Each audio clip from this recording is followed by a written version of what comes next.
রং বেরং কথার গল্প পাঠে আপনাদের সকলকে সাদর আমন্ত্রণ। এখন আমি পাঠ করে শোনাচ্ছি রবীন্দ্রনাথ ঠাকুরের লেখা উপন্যাস যোগাযোগ। আজ ১৯ পর্ব। বিবাহের লঙ্কাকাণ্ডের সব শেষ অধ্যায়টা এখনও বাকি। সকালবেলায় কুশণ্ডিকা সেরে তবে বরকনে যাত্রা করবে, এই ছিল কথা। নবগোপাল তারই সমস্ত উদ্যোগ ঠিক করে রেখেছে। এমন সময় বিপ্রদাসের ঘর থেকে বিদায় নিয়ে বেরিয়ে এসে রাজাবাহাদুর বলে বসল, কুশণ্ডিকা হবে বরের ওখানে, মধুপুরীতে। প্রস্তাবের ঔদ্ধত্যটা নবগোপালের কাছে অসহ্য লাগলো। আর কেউ হলে আজ একটা ফৌজদারি বাধ্য। তবু ভাষার প্রাবল্যে নবগোপালের আপত্তি প্রায় লাঠিয়ালের কাছ পর্যন্ত এসে তবে থেমেছিল। অন্তঃপুরে অপমানটা খুব বাজল। বহুদূর থেকে আত্মীয় কুটুম সব এসেছে, তাদের মধ্যে ঘরশত্রুর অভাব নেই। সবার সামনে এই অত্যাচার! ক্ষেমাপিসি মুখ গোঁ করে বসে রইলেন। বরকনে যখন বিদায় নিতে এলো, তার মুখ দিয়ে যেন আশীর্বাদ বেরোতে চাইল না। সবাই বললে, এ কাজটা কলকাতায় সেরে নিলে তো কারো কিছু বলবার কথা থাকতো না। বাপের বাড়ির অপমানে কুমু একান্তই সংকুচিত হয়ে গেল। মনে হতে লাগলো সেই যেন অপরাধিনী তার সমস্ত পূর্বপুরুষদের কাছে। মনে মনে তার ঠাকুরের প্রতি অভিমান করে বারবার জিজ্ঞাসা করতে লাগলো, আমি তোমার কাছে কী দোষ করেছি যে জন্যে আমার এত শাস্তি? আমি তো তোমাকেই বিশ্বাস করে সমস্ত স্বীকার করে নিয়েছি। বরকনে গাড়িতে উঠল। কলকাতা থেকে মধুসূদন যে ব্যান্ড এনেছিল তাই উচ্চস্বরে নাচের সুর লাগিয়ে দিলে। মস্ত একটা শামিয়ানার নিচে হোমের আয়োজন। ইংরেজ মেয়ে পুরুষ অভ্যাগত, কেউ বা গদিওয়ালা চৌকিতে বসে, কেউ বা কাছে এসে ঝুঁকে পড়ে দেখতে লাগলো। এরই মধ্যে তাদের জন্য চা বিস্কুটও এলো। একটা টিপায়ের উপর মস্ত বড় একটা ওয়েডিং কেকও সাজানো আছে। অনুষ্ঠান সারা হয়ে গেলে এরা এসে যখন কনগ্র্যাচুলেট করতে লাগলো, কুমু মুখ লাল করে মাথা হেঁট করে দাঁড়িয়ে রইল। একজন মোটা গাছের প্রৌঢ়া ইংরেজ মেয়ে ওর বেনারসি শাড়ির আঁচল তুলে ধরে পর্যবেক্ষণ করে দেখলে। ওর হাতে খুব মোটা সোনার বাজুবন্ধ ঘুরিয়ে ঘুরিয়ে দেখতেও তার বিশেষ কৌতূহল বোধ হলো। ইংরেজি ভাষায় প্রশংসাও করলে। অনুষ্ঠান সম্বন্ধে মধুসূদনকে একদল বললে, হাউ ইন্টারেস্টিং, আরেক দল বললে, ইজ নট ইট?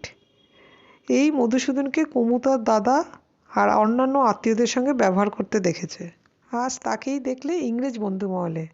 ভদ্রতায় অতি গদগদভাবে অবনম্র আর হাসির আপ্যায়নে মুখ নিয়তই বিকশিত। চাঁদের যেমন এক পিঠে আলো আরেক পিঠে চির অন্ধকার, মধুসূদনের চরিত্রেও তাই। ইংরেজের অভিমুখে তার মাধুর্য পূর্ণচাঁদের আলোর মতোই যেমন উজ্জ্বল, তেমনই স্নিগ্ধ। অন্য দিকটা দুর্গম, দুর্দৃশ্য এবং জমাট বরফের নিশ্চলতায় দুর্ভেদ্য। সেলুন গাড়িতে ইংরেজ বন্ধুদের নিয়ে মধুসূদন, অন্য রিজার্ভ করা গাড়িতে মেয়েদের দলে কুমু। তারা কেউ বা ওর হাত তুলে টিপে দেখে, কেউ বা চিবুক তুলে মুখশ্রী বিশ্লেষণ করে, কেউ বা বলে ঠ্যাঙা, কেউ বা বলে রোগা, কেউ বা অতি ভালো মানুষের মতো জিজ্ঞাসা করে, হাঁগা, গায়ে কী রং মাখো?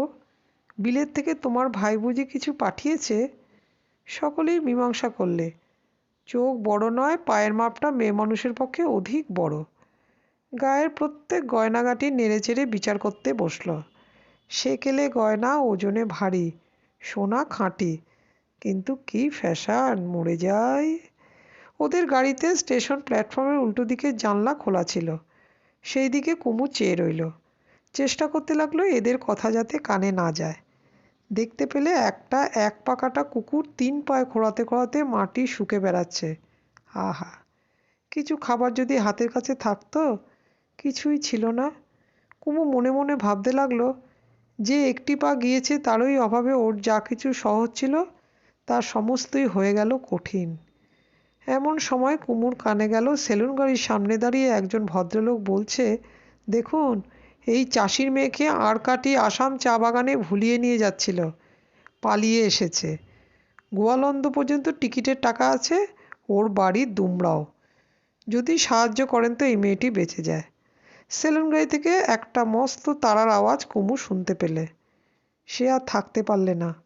তখনই ডান দিকে জানলা খুলে তার পুঁতিগতা থলে উজাড় করে 10 টাকা মেয়েটির হাতে দিয়ে জানলা বন্ধ করে দিলে। দেখে একজন মেয়ে বলে উঠল, আমাদের বউয়ের দরাজ হাত দেখি। আরেকজন বললে, দরাজ নয় তো দরজা, লক্ষ্মীকে বিদায় করবার। আরেকজন বললে, টাকা ওড়াতে শিখেছে, রাখতে শিখলে কাজে লাগতো। এটাকে ওরা দেমাক বলে ঠিক করলে। বাবুরা যাকে 1 পয়সা দিলে না, ইনি তাকে অমনি ঝনাত করে টাকা ফেলে দেন। এত কিসের গুমর? ওদের মনে হলো এও বুঝি সেই চাটুজ্জে ঘোষালদের চিরকেলে রেষারেষির অঙ্গ। এমন সময় ওদের মধ্যে একটি মোটাসোটা কালো কালো মেয়ে, মস্ত ডাগর চোখ, স্নেহরসে ভরা মুখের ভাব, কুমুর সমবয়সী হবে, ওর কাছে এসে বসল। চুপি চুপি বললে, মন কেমন করছে ভাই? এদের কথায় কান দিও না। 2 দিন এইরকম টেপাটেপি বলাবলি করবে, তারপরে কণ্ঠ থেকে বিষ নেমে গেলেই থেমে যাবে। এই মেয়েটি কুমুর মেজো জা, নবীনের স্ত্রী। ওর নাম নিস্তারিণী। ওকে সবাই মোতির মা বলে ডাকে। মোতির মা কথা তুললে, যেদিন নুরনগরে এলুম স্টেশনে তোমার দাদাকে দেখলুম যে। কুমু চমকে উঠল।